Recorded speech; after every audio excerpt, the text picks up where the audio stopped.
ہم سبیل کا پانی کیوں نہیں پیتے؟ یہ سبیلیں لگا کے محرم کے اندر کھڑے رہیں گے، چوکوں میں چرستوں میں آپ کو ملیں گے، جوس پلا رہے ہیں، دودھ پلا رہے ہیں۔ یاد رکھیں 3 باتیں۔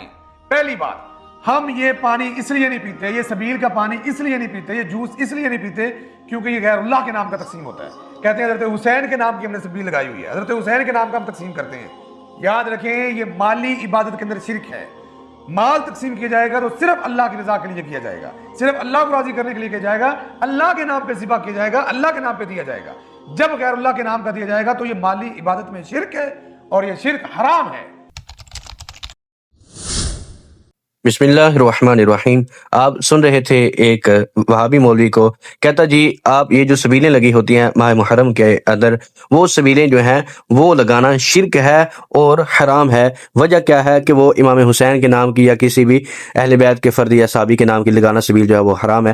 غیر اللہ کا نام جس بھی چیز پر لیا جائے گا وہ حرام ہو جائیں گی۔ آیا کہ قرآن پاک یا احادیث میں جہاں پر بھی یہ اصول بیان کیا گیا ہے غیر اللہ کا نام کسی چیز پر لینا، تو وہ اصول کیا ہے؟ سب سے پہلے میں آپ کے سامنے وہ اصول رکھتا ہوں۔ یہ دیکھیے سورہ المائدہ سورہ نمبر 5 آیت نمبر 3، حرمت علیکم المیتۃ والدم ولحم الخنزیر وما اہل لغیر اللہ بہ، تم پر حرام کر دیا گیا ہے وہ مردار اور خون اور سور کا گوشت اور وہ جانور جس کے ذبح کے وقت غیر اللہ کا نام پکارا گیا ہو، یعنی وہ جانور کہ جس کو ذبح کرتے وقت تکبیر نہ کہی جائے بلکہ کسی غیر اللہ کے علاوہ کسی کا نام پکارا جائے، وہ جانور حرام ہو جاتا ہے۔ مثلا اگر کوئی ذبح کرتے وقت تکبیر نہ کہے بلکہ وہ یا رسول اللہ کہہ دے یا علی کہہ دے یا کسی صحابی کا نام لے لے یا کسی اہل بیت کے فرد کا نام لے لے، کسی ولی کا نام لے لے، کسی بت کا نام لے لے، کسی کا بھی نام لے لے، وہ جانور حرام ہو جائے گا، وہ حلال نہیں ہوگا۔ یہ اصول جو قرآن و حدیث میں آیا یہ ہے وہ اصول۔ اب آ گئی وہ بات کہ جو موصوف کر رہے تھے کہ جی کسی بھی غیر اللہ کا نام اگر کسی چیز پر لیا جائے تو وہ حرام ہو جائے گی،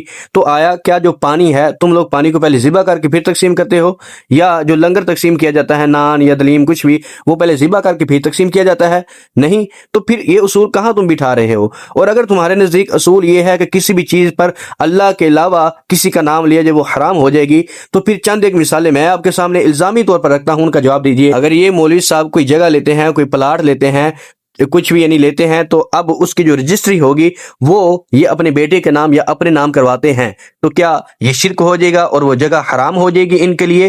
کیوں؟ کائنات تو اللہ تعالیٰ کی ہے اور اس جگہ پر اس کی جو رجسٹری ہے وہ اس کے نام ہو رہی ہے، یہ اس کا مالک بن رہا ہے، تو کیا یہ حرام ہو جائے گی جگہ؟ یہ کہیں گے نہیں جی ایسا نہیں۔ اچھا ان کے بچے کی سالگرہ ہو یا کوئی ایسا معاملہ ہو تو یہ جو کیک لے کر آتے ہیں اس پر بھی اس کا نام لکھ دیتے ہیں۔ آیا کہ کیا بچے کا نام لکھنے سے وہ کیک جو ہے اب اس پر اللہ کا نام نہیں غیر اللہ کا نام آ گیا نا، بچے کا نام آ گیا، وہ کیک حرام ہو جائے گا یا وہ شرک ہو جائے گا؟ اگر تو ایسا ہے تو پھر کیک لانے والا مشرک ہوا، کیک بنانے والا بھی مشرک ہوا، جس بیکری میں بن رہا ہے وہ مشرک، یعنی شرک کے اڈے بن گئے وہ بیکریاں جن کے اندر ایسے کیک بنتے ہیں جن پر اللہ کے علاوہ دوسرے لوگوں کے نام لکھے جاتے ہیں، یہ چیزیں بھی حرام ہو گئی۔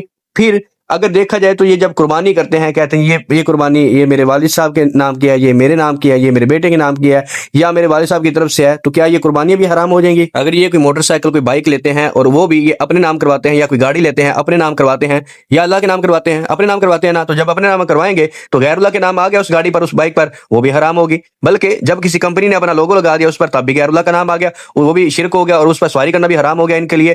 حتیٰ کہ اگر یہ کوئی کتاب بھی لکھتے ہیں اور اس پر یہ کوئی نام دیتے ہیں، اپنا نام دیتے ہیں میں نے لکھی ہے، یا کتاب کا کوئی نام رکھتے ہیں، وہ کتاب بھی حرام ہو جائے گی۔ اور جو مساجد بنی ہیں، مسجدیں بنی ہیں، اب مسجدوں کے نام سب مسجدوں کے نام اللہ کے نام پر نہیں ہے۔ اب دیکھیں مسجد نبوی، یہ نبوی بھی اللہ کا نام نہیں ہے، یہ بھی غیر اللہ کا نام آیا۔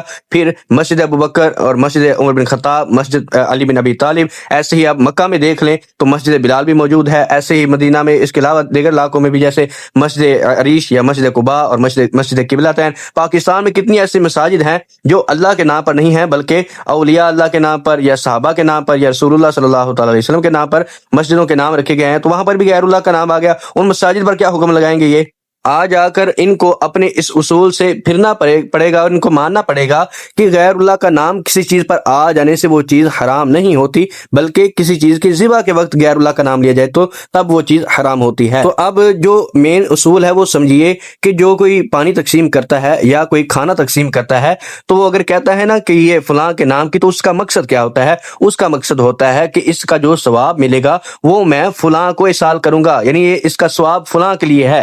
جیسے حضرت سعد بن عبادہ رضی اللہ تعالیٰ عنہ ان کی والدہ وفات پا گئیں تو انہوں نے ایک کنواں بنوایا. اس کنویں کا جو پانی تھا اور وہ کنواں جو تھا انہوں نے اس کا جو ثواب تھا وہ اپنی والدہ کو دینا تھا. اس وجہ سے اس کنویں کا نام بھی بئر ام سعد رکھا, یعنی حضرت سعد کی والدہ کا کنواں. یہ دیکھیے حدیث مشکات المصابیح میں 1912 نمبر روایت حضرت سعد بن عبادہ رضی اللہ عنہ سے روایت ہے. انہوں نے عرض کیا اللہ کے رسول صلی اللہ علیہ وسلم ام سعد وفات پا چکی ہیں, یعنی ان کی والدہ, اور ان کے لیے کون سا صدقہ کرنا افضل ہے؟ آپ صلی اللہ علیہ وسلم نے فرمایا پانی. پانی یعنی سب سے افضل صدقہ ہے اللہ کی راہ میں پانی تقسیم کرنا. انہوں نے ایک کنواں کھدوایا اور فرمایا یہ ام سعد کے لیے ہے. اسے امام ابو داؤد اور امام نسائی نے بھی روایت کیا اور مشکات المصابیح میں روایت موجود ہے. تو اب کیا یہ کنواں ان کے نزدیک یہ شرک ہو گیا بنوانا, یہ حرام ہو گیا اس کا پانی تقسیم کرنا؟ تو نہیں, ایسا نہیں ہے, بلکہ جب بھی کوئی چیز تقسیم کی جاتی ہے یا کوئی ایسا معاملہ کیا جاتا ہے اللہ کی راہ میں, رضا تو اللہ کی ہی ہوتی ہے, یعنی اللہ کی رضا کے لیے بندہ تقسیم کرتا ہے اور ثواب بھی اللہ تعالیٰ نے عطا فرمانا ہے. لیکن وہ اصال ثواب بندہ اپنے کسی بھی عزیز کو یا اپنے کسی بھی چاہنے والے کو بندہ کر سکتا ہے. تو یہ اصول ہے. اب یہ 3 اعتراض انہوں نے کیے تھے, یہ پہلے اعتراض کا جواب تھا, یعنی پارٹ 1 تھا اس ویڈیو کا.